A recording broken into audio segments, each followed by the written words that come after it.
Vijay CBI ஆஃபீஸ்க்குள்ளே போயிட்டாருங்க. இனி அவ்வளோதான், அவருக்கு அழுத்தம் மிகப்பெரிய அளவில் கொடுக்க போகிறாங்க. முடிஞ்சு விஜயோட அரசியல். விஜய் டீலிங் போட்டிருக்காராமாங்க. அவருக்கு வந்து 50 சீட்டு கொடுக்கணும் அப்படின்னு சொல்லி போட்டிருக்காராமா. கூடி சீக்கிரமாக அவருக்கு அந்த சீட்டை கொடுத்து கூட்டணியில் சேர்த்துப்பாங்க பாருங்கள். அப்படிலாம் ஒன்றும் இல்லை. விஜய் வந்து ஃபஸ்ட்டு 2.5 வருஷம் முதலமைச்சராமா. அதுக்கப்புறமா அதிமுக செயலாளர் எடப்பாடி வந்து 2.5 வருஷம் முதலமைச்சராமா. அப்படி ஒரு டீலிங் போயிட்டுருக்குங்க. என்ன இருந்தாலும் விஜய் அரசியல் முடிஞ்சது, அவ்வளோதான். இனி விஜய் வந்து வெளியே வரவே முடியாதுங்க.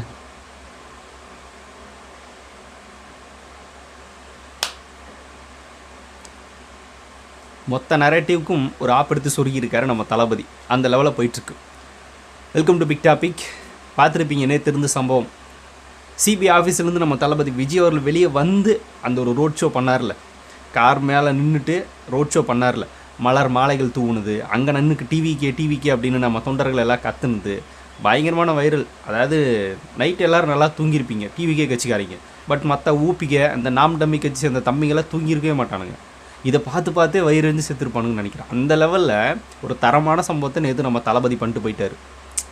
என்னென்ன நரேட்டிவ் செட் பண்ண பாருங்களா. இந்த 2 நாளில் முடிவு பண்ணிட்டாங்க. விஜய் பிஜேபி கூட்டணியில் நிற்கிறாரு, அவர் எந்த தொகுதியில் நிற்கிறாரு அப்படின்னு கூட டிசைட் பண்ணிட்டாங்க. எடப்பாடிக்கு எவ்வளோ கொடுப்பாங்க, விஜய்க்கு எவ்வளோ கொடுப்பாங்க அப்படின்னு பிரித்து வீடியோ போட்டுக்கிட்டு இருக்காங்க.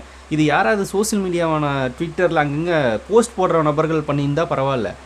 யூடியூப்பில் உட்காந்துட்டு மெயின் ஸ்ட்ரீம் மீடியாக்கள் உட்காந்துக்கிட்டு இன்டர்வியூ கொடுக்குறவங்க, அரசியல் விமர்சகர்களாக இருப்பாங்களா இவங்க எல்லாருமே பண்ண ஆரம்பிச்சிட்டாங்க. விஜய் பிடிக்காத தற்கொலைங்க பண்ணிகிட்டே இருப்பாங்க.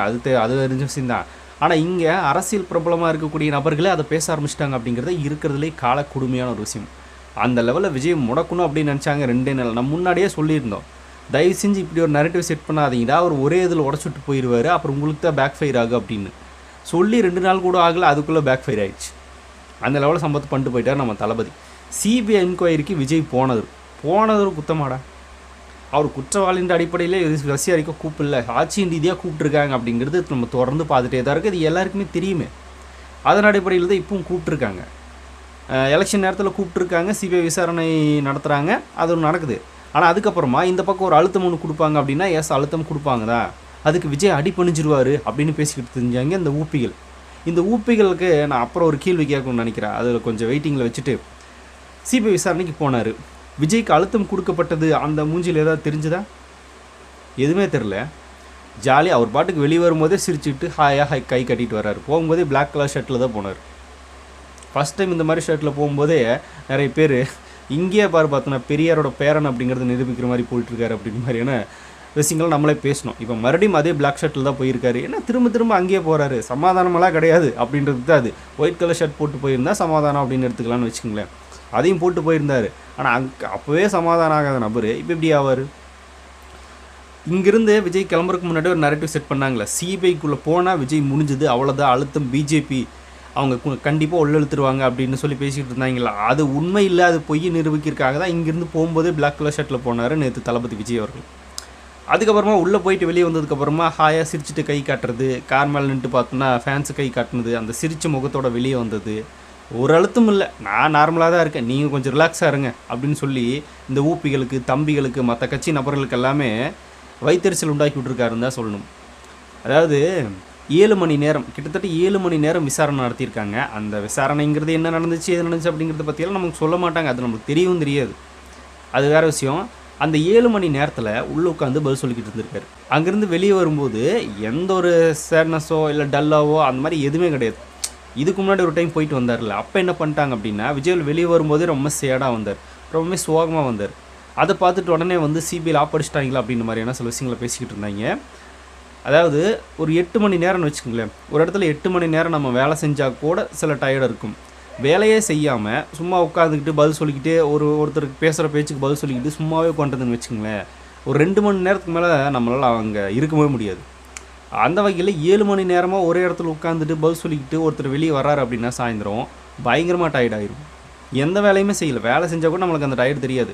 சும்மாவே உட்காந்துட்டு பதில் சொல்லிக்கிட்டு வர்றதெல்லாம், சும்மா உட்காந்து நம்ம 7 மணி நேரம் இந்த மாதிரி பேச முடியுமானா முடியாது. ரொம்பவே போர் அடிச்சிடும், ரொம்ப டயர்டாகும், ரொம்பவே டயர்டாயிரும். அப்படி இருக்கிறப்ப என்ன பண்ண முடியும், எப்படா வெளியே போகணுன்னு இருக்கும். அப்போ வெளியே வரும்போது அந்த மாதிரி சேட்னஸ், கொஞ்சம் டல்னஸ் அப்படிங்கிறது மூஞ்சியில் தெரியும். அதுதான் லாஸ்ட் டைம் நடந்துச்சு. அதை எடுத்த உடனே விஜய் வந்து சேடாக வர்றாரு, சோகமாக வர்றாரு. பாருங்கள் அடி பண்ணிச்சிட்டார் அப்படின்னு பேசிக்கிட்டு இருந்தாங்க. அதனால தான் விஜய் இந்த டைம் போகும்போது கரெக்டாக வந்து எல்லாத்தையும் நோட் பண்ணியிருப்பார்ல, என்னென்ன நடக்குது, நம்ம உள்ளே போனால் என்னென்ன பேசுகிறாங்க, வெளியே வந்ததுக்கப்புறம் என்னென்ன பேசுகிறாங்க அப்படின்றத பார்த்துருப்பார்ல. சரி நீ போன டைம் பேசணும்ல, இந்த டைம் மொத்தத்துக்கு நான் ஆப்பெடுத்து சுருகிற அப்படின்ற மாதிரி போகும்போதே கருப்பு ட்ரெஸ்ஸில் போனார்.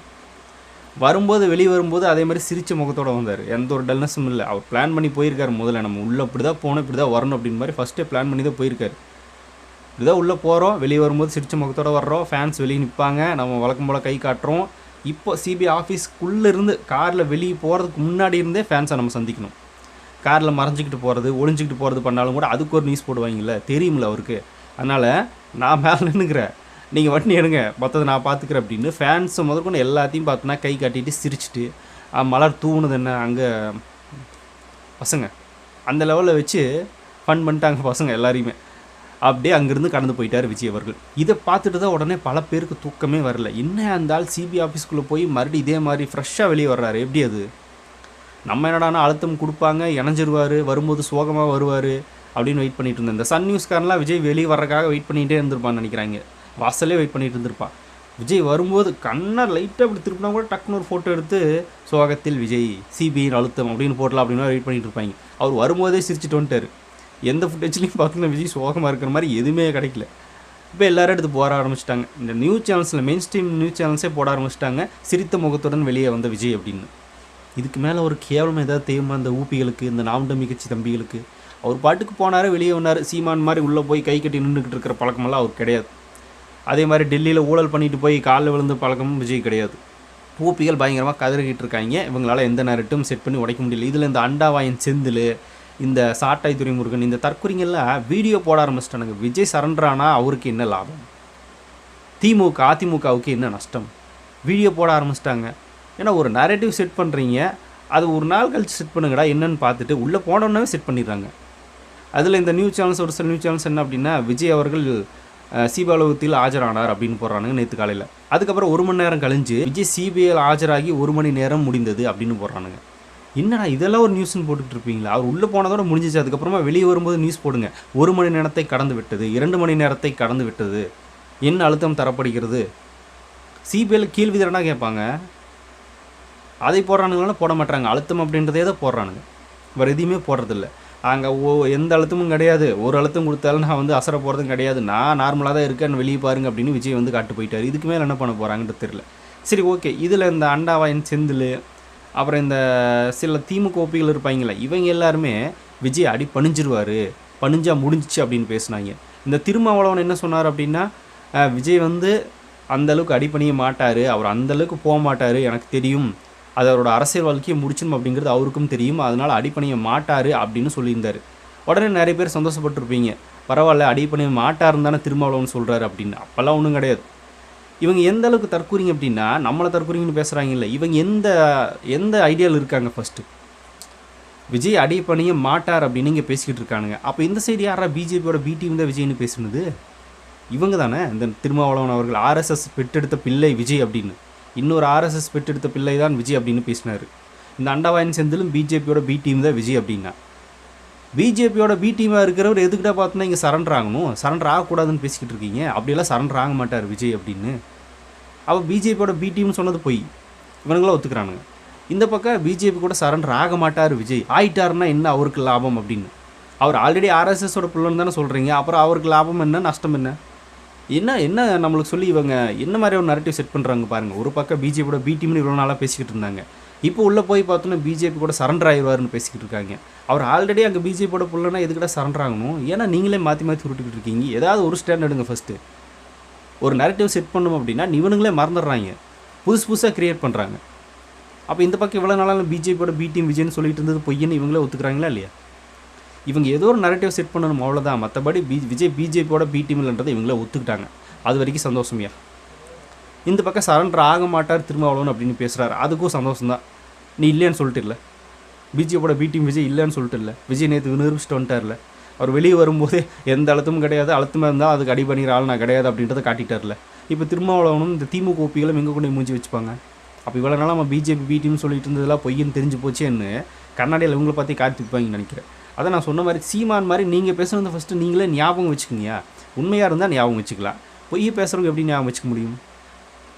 போய் பேசினேன் ஒரு நரேட்டிவ் செட் பண்ணுறதுக்காக அந்த வார்த்தையை அப்பப்போ யூஸ் பண்ணால் எப்படி நான் வச்சுக்க முடியும். இந்த பக்கம் இன்னொரு போய் பேசிக்கிட்டு தான் இருப்பாங்க. இப்போ மாட்டிக்கிட்டாங்கல்ல, அந்த லெவலில் தான் இருக்குது இந்த ஊப்பிகள். இந்த நாம் தமிழர் கட்சி தம்பிங்க அவ்வளோதான். விஜய் நம்மளுக்கு ஓட்டை பிரிக்கணும்னு வந்தார், இப்போ அவரே போயிட்டார். இன்னைக்கு பிஜேபி கூட போனாருன்னா நம்ம நல்லா வச்சு செய்யலாம், அவரோட ஓட்டு வாங்கி நம்ம செதைச்சிடலாம் அப்படின்னு மாதிரி கனவு கண்டுட்டு இருந்தீங்க. அதுலேயும் மண்ணள்ளி போட்டார் விஜய். எல்லா பக்கம் நாலா பக்கமும் பார்த்தோன்னா விஜய் நேற்று அந்த சிறுத்தி முகத்தோட வெளியே வந்து அந்த ரோட் ஷோ நடத்தி எல்லா தூக்கத்துலேயும் மண்ணள்ளி போட்டு போயிட்டாங்க. நாமெல்லாம் நைட் நல்லா நிம்மதியாக தூங்கணும், ஜாலியாக நல்லா தூங்கினேன்.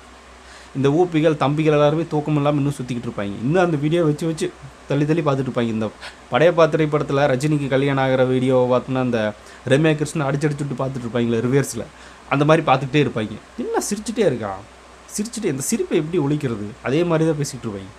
எதுவுமே நடக்க போகிறது இல்லை. இன்னும் எலெக்ஷன் டேட் அனௌன்ஸ் பண்ணிட்டாங்களே, இன்னிதான் பாருங்கள் விஜய்க்கு அதிகமான அழுத்தம் வரப்போகுது அப்படிம்பாங்க. அதையும் உடைப்பார். வரட்டும்னா அதை நான் பார்த்துக்கிறேன், அது ஏன் பிரச்சனை, அதையும் உடைப்பார். அதுக்கும் ஒரு நரேட்டிவ் தூக்கிட்டு வருவாங்க பாருங்களேன். இன்னும் இந்த 40 நாளில் எல்லோரும் பாருங்களேன், 40 நாளில் என்னென்னலாம் செட் பண்ணுவாங்கன்றது பாருங்கள். அந்த ஏப்ரல் 23 எலெக்ஷன் தேதி அன்னைக்கு கூட சில விஷயங்களை பண்ணுவானுங்க.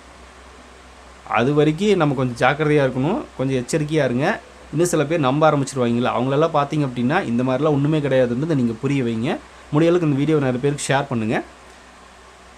நேற்று ராவணன் மவண்டா அப்படின்ற மாதிரியான ஒரு சம்பவத்தை நம்ம தளபதி பண்ணதை பற்றி உங்களோட ஒப்பீனியனை கமெண்ட்டில் ஷேர் பண்ணிட்டு போங்க. அப்படியே பிக் டாபிக் சேனல் யாராவது சப்ஸ்கிரைப் பண்ண வந்தால் மறக்காமல் சப்ஸ்கிரைப் பண்ணிக்கோங்க. நிறைய big topics, political news, trending news, cinema updates அப்படி நிறைய நம்ம சேனலில் திறந்து வரப்போகுது.